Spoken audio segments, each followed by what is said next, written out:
Alors, Rodrigue Babagbeto, celui que vous nous présentez ce matin semble être pas inconnu des réseaux sociaux. Eh bien, vous faites bien de le dire, puisque nous voici sur la rubrique qui met plein les projecteurs sur les fiertés du Bénin, mesdames et messieurs.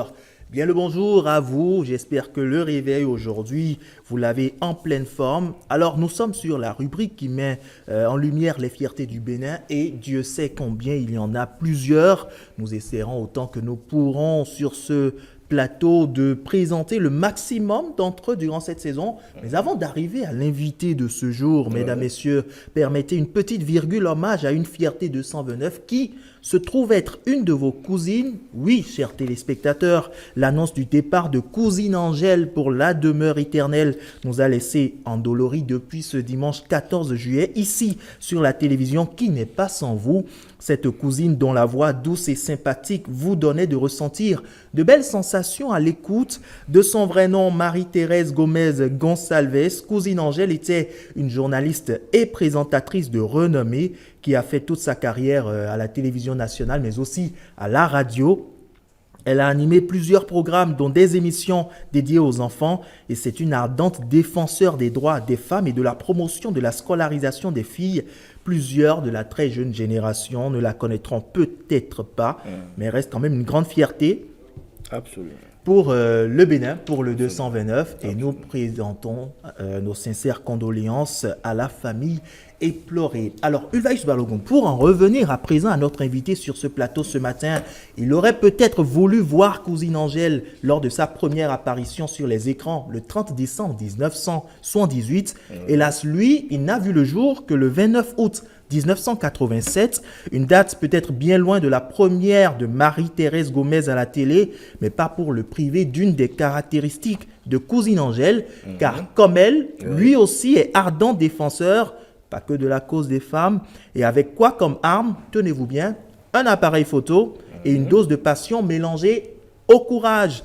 Tenez d'ailleurs, si vous connaissez les 100 plus belles photos du Bénin, vous devez être déjà tombé sur 7 dans le lot, qui sont les siennes. Il est brand ambassadeur d'une marque de bière, gagnant du 45e anniversaire du prix de la BOAD, et ses flashs éclairent un peu partout, même au-delà du territoire béninois. Son nom, David Nyora, sa position assise, position géographique sur ce plateau actuellement. David Nyora, bonjour. Bonjour très cher ami. Alors, merci d'être sur ce plateau. C'est un honneur d'être là. J'ai envie de dire jamais sans le chapeau. Hein, ça fait partie de l'identité. Alors, de toute façon, on ne vous en voudra pas pour cette identité culturelle que vous imprimez. Mais déjà, vous mettez les pieds à l'école pour la première fois à 8 ans. Vous obtenez le bac 15 ans après, d'un seul coup, tout comme avec le BEPC, et ceci malgré les nombreux renvois pour non-paiement de frais de scolarité. Rêveur d'une carrière en journalisme, vous atterrissez photojournaliste aujourd'hui. S'il faut coller un mot à votre parcours, lequel serait-ce? Passion. Passion. Pourquoi? Parce que c'est ce moteur-là même qui me donne la force de continuer. Vous êtes allé fouiller un peu ma vie, hein? Il faut bien le faire puisque nous sommes journalistes. Et donc, oui, c'est le mot passion qui m'a toujours guidé depuis que j'étais tout petit. Même quand les parents n'avaient pas les moyens de vraiment m'inscrire dans une vraie école de journalisme. J'ai quand même fini journaliste, aujourd'hui je suis photojournaliste. Parce que j'ai eu la chance en 2014 de faire une formation à Radio Univers. Et après, voilà, je cherchais vraiment un moyen de beaucoup m'exprimer. C'est la photographie qui s'est offerte à moi et je fais mon petit bonhomme de chemin. Alors, dans le grand rêve que vous aviez après le bac, puisque c'est de là que tout est parti, vous projetiez, vous, photographe. À quel moment est-ce que votre doigt se laisse-t-il embarquer dans cette nouvelle idylle avec l'obturateur? J'ai eu la chance en 2014, comme je le disais, en finissant ma formation, d'aller en stage dans une boîte de production. Et c'est là que j'ai découvert vraiment les appareils photo. Il y en avait à foison et il y avait très peu de personnes pour aller sur le terrain. Et donc, on m'a dit, voilà, tu mets ça en auto, tu appuies là, le plus important, c'est que tu photographies. C'est ça. Et ça a commencé comme ça. Et quand moi, je revenais, je ne rentrais pas chez moi. Je restais à l'agence et il y avait Internet à à gogo, ce qui était presque un luxe à Un luxe l'époque. à Et l'époque. donc, je vais chercher comment l'appareil fonctionne. Donc, j'ai pas fait d'école de photographie. J'ai tout appris sur le tas et par moi-même. Et à chaque Et fois là, que- et là, on voit quelques-unes de vos images Oui, qui ça défilent c'est les déjà à cascades de Tanungu. Tanungu. Oui, ça c'est oui, c'est ça. C'est les cascades de Tanungu parce que l'autre trait c'est que moi j'adore tout ce qui est culturel, artistique et on a en matière de tourisme au Bénin, on a tellement de choses à revaloriser qu'il nous faut nous donner beaucoup plus de chance pour aller photographier ces endroits et montrer à nos compatriotes et les inciter à leur tour à aller visiter. Mais comment est-ce qu'on en arrive à aller à tous ces endroits en même temps pour pouvoir offrir ces belles photos-là? Parce qu'il faut quand même avoir le nerf de la guerre, si je peux le dire ainsi. C'est ça, parce que le tourisme, ça coûte cher, il faut avoir l'honnêteté de le dire, mais il faut beaucoup de sacrifices. Et comme je le disais au début, c'est la passion. c'est Et ça. quand moi, il est arrivé des fois où je suis allé sur certains environnements comme ça où j'avais presque rien en poche. Ouais. J'avais juste mon sac au dos avec mon appareil photo dedans et je me lançais. Et advienne que pourra. De toute façon, je vais voir des humains. Ouais. Et comme je le dis toujours, je dis, c'est pas Cotonou. Cotonou est la vitrine du Bénin, mais quand vous voulez vraiment découvrir le Bénin, il faut quitter Cotonou et aller vers ces gens. Vous allez vers ces personnes, des moments, c'est eux qui vous offrent tout, qui vous offrent où dormir, quoi manger. Ils sont tellement contents que quand vous venez leur rendre visite, ce qui n'est pas le cas à Cotonou parce que tout le monde est en train de courir partout, mais quand vous quittez un peu Cotonou et vous allez à certains endroits, vous vous rendez compte que vraiment l'humanité est encore là. Je ne dis pas qu'il n'y a pas l'humanité à Cotonou quand même. Mais à Cotonou, c'est un peu moindre. Quoi. Ouais, parce que tout le monde, chacun court dans son sens et tout. C'est ça. Alors, lorsque je parcours un peu les différentes œuvres que vous avez à votre actif, j'ai été subjugué par l'une d'entre elles, celle d'un enfant. Un enfant Somba, si j'ai bien gardé l'indication que vous avez donnée, un enfant Somba aux yeux bleus. Moi, ça m'a subjugué littéralement. Mais pour vous, quelle œuvre pour vous est celle-là qui est l'œuvre, je vais dire, la plus fascinante? C'est justement celle-là. Je pense qu'on doit la voir avec la complicité de la technique. Peut-être qu'on l'aura tout à l'heure. Mais déjà, pour moi, c'est la plus belle photo. Je l'ai eue j'ai oublié un peu l'année, sur le FACTAM, qui est un festival des arts Tamari à Boukoumbe. C'est ça. Et je suis tombé sur le jeune homme. Et pour moi, jusqu'à présent, c'est l'une des plus belles photos que j'ai eu à réaliser. Et l'autre spécificité de cet enfant-là, il avait les dents un peu très droite, c'était extraordinaire. Après, l'œuvre que les gens connaissent beaucoup de moi, c'est la Peule aux yeux d'or que j'ai eu à photographier en 2019 à la Gani. Et ça fait un peu le tour du monde, je vais dire. Et voilà, j'en suis fier. Mais pour moi, l'une des plus belles photos et le petit, en fait, que j'ai eu à photographier là, il est un peu pas bien dans la tête. Il est souffrant. Et moi, quand il m'a vu tout de suite, il s'est collé à moi. Il voulait pas me lâcher. Il m'a dit, Monsieur Ahmed, qu'est-ce que vous avez? Vous avez adopté un enfant ici à Boukoumbe, vous allez repartir avec lui. Parce qu'il voulait pas me lâcher. Il me dit, tu me prends en photo. Tu me prends en photo, tu me prends en photo. Voilà, donc c'est là que j'ai réalisé cette photo-là. Et voilà, mais c'est pas la plus belle, mais la plus connue, connue, c'est celle qui est la Peule aux yeux d'or. Bien sûr, celle qui vous a valu d'ailleurs justement le titre de brand ambassadeur de cette bière qu'on connaît ici. Mais comment est-ce qu'on se sent quand on a son appareil photo en main et qu'on arrive à transformer la réalité en image? On va dire, c'est un pouvoir un peu spécial. Non, c'est comme le travail que vous faites ici. Là, vous me mettez au bout du jour face au monde. Donc, c'est cette idée de dire aux gens, on n'a pas que chez nous les mouches dans la bouche ou bien on est malade et tout. Non, on a des richesses, on a des talents qu'on va montrer. Donc, à chaque fois, moi, j'ai ce besoin de montrer aux gens l'image négative qu'on a de nous en Afrique et généralement au Bénin, comme si on était des primates vivant sur des arbres. Non, c'est pas le cas. On a des talents, on est aussi intelligent qu'eux, sauf qu'on n'a pas forcément les mêmes moyens, les mêmes réseaux pour pouvoir porter ça au bout du jour. C'est ça. Alors, depuis 2016, vous êtes responsable de votre propre structure de production, mais en 2021, vous serez tenté de mettre fin à tout ça. Une publication sur Facebook en ces termes: un matin, tu portes ton pendentif, une petite chaise sans rien dire à personne, car parler ne sert à rien, personne n'écoute. Alors là, un dialogue va naître entre Monsieur Suicide et vous.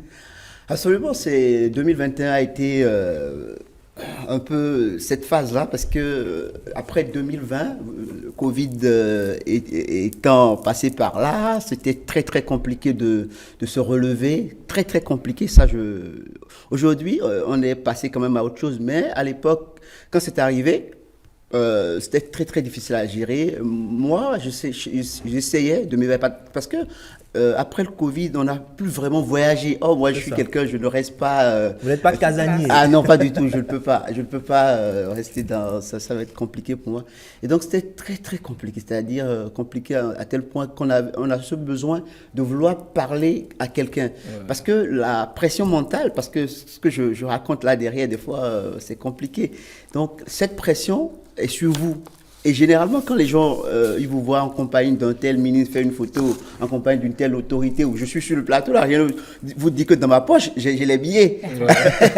Et donc, quand les gens ils voient ça, la pression sociale, les gens se disent, lui, il a forcément réussi, les coups de fil par là, il faut que tu nous aides. Donc, ce côté psychologique de la chose, beaucoup et très peu de personnes prennent ça en compte. Et donc, à un moment donné, voilà, ça, la goutte d'eau qui déborde le vase, et puis vous lâchez.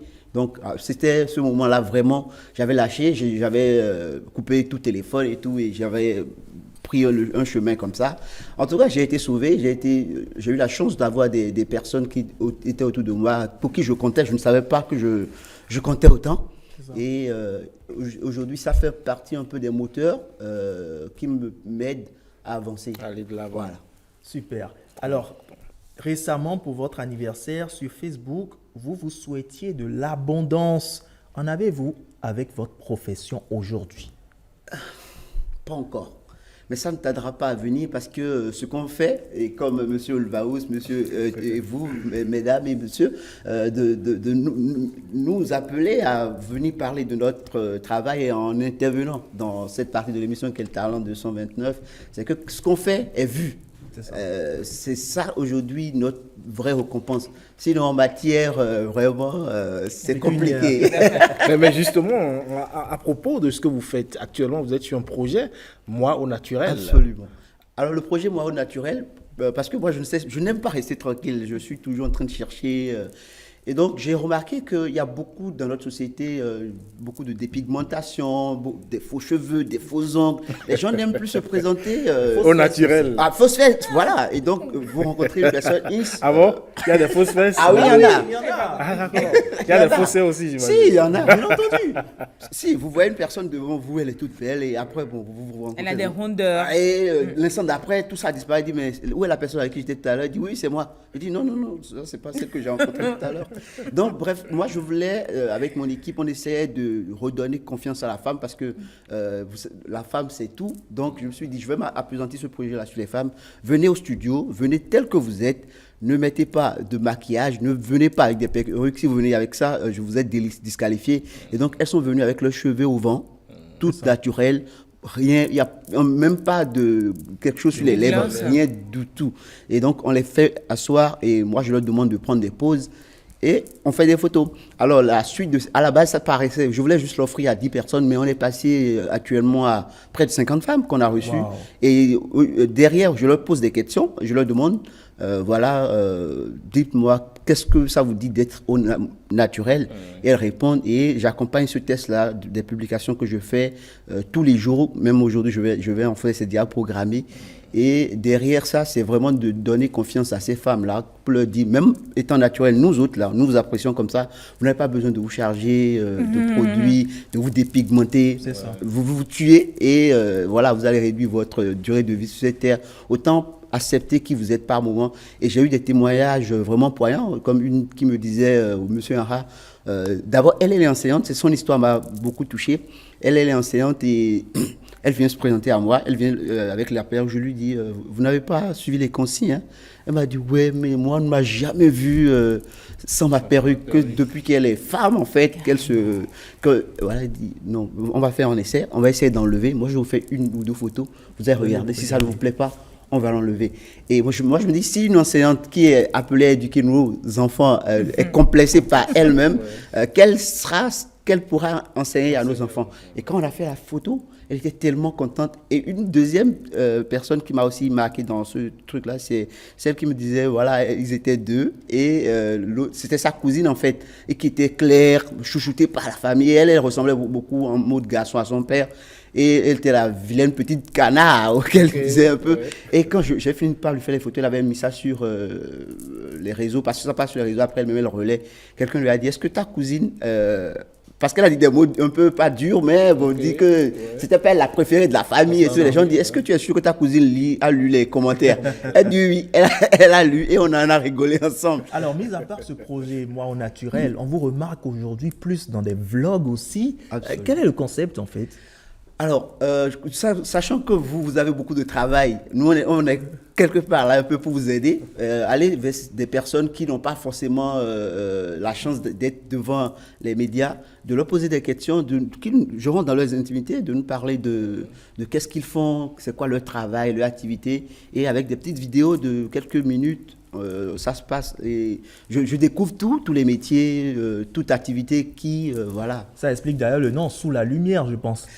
Parlons lumière. Parlons lumière, ça c'est une autre émission qu'on a initiée en temps qui était pour les photographes parce que je voulais aussi les mettre en avant, mais bon, qu'on a arrêté parce que ça coûte un peu. Alors, David Nianra, comment se projette-t-il? Quelles sont les projections? Quels sont les projets à venir?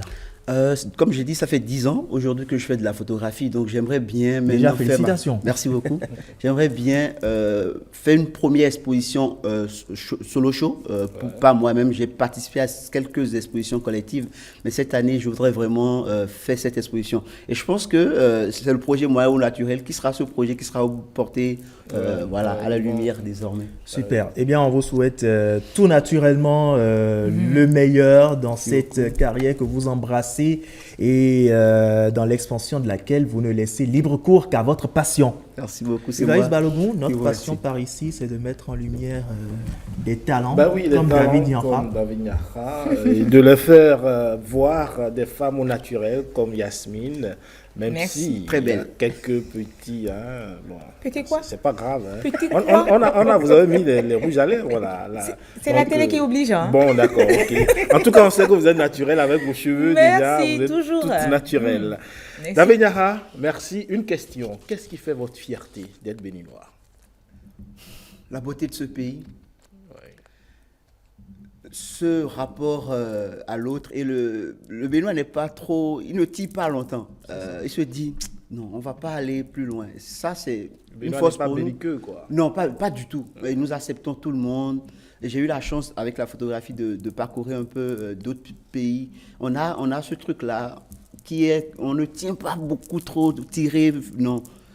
Avant que la guerre en griffe n'arrive chez nous, ça va. En fait, je dis non, mais on ne va pas gâter les choses. Ouais. Arrêtons ça et continuons. On a un beau pays, pas la peine de le gâter. David Nianra, à l'instar de votre chapeau symbolique, je vais vous emmener tout à l'heure découvrir un joyau ancestral plein de sens. C'est l'un d'ailleurs des symboles d'autorité, de souverain dans l'ancien royaume du Dahomey. C'est le son d'ici.